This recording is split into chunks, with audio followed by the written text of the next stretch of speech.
Durante lo svolgimento dello spettacolo pirotecnico alla Festa del Redentore di Noventa Padovana si sono incendiati a causa dei fuochi alcuni accumuli di erba secca.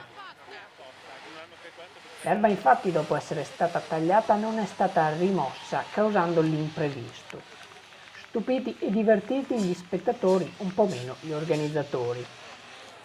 Con queste immagini noi ci salutiamo alla prossima edizione del TG alle 10. Grazie per averci seguito. Che arrivano i Ghostbusters, butta su le costicine che ci sono. Quello che dico è che non ci sono i pompieri. Adesso vedi che arriva Albi, eccomi, mi hanno chiamato. Viva, questa è un falò.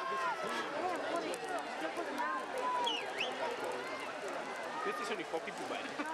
Naturali. Non abbiamo un problema, pratica lei. No, perché il tipo deve tornare qua. Guarda. Il tipo deve fare il giro e viene fuori. Portate in salvo i 1000 piedi. Pensare che non prenda fuoco l'erba. Perché mai? No, per un po' l'acqua.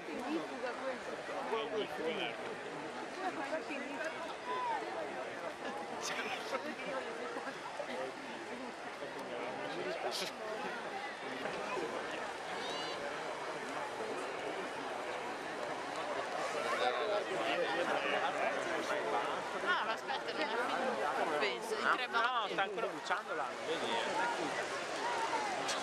Sono i botti di fuoco. Matteo, comunque la persona esperta di fuochi. Probabilmente un fenomeno. Sta bruciando molto bene. Poi guarda che fumo. Guarda che roba lì.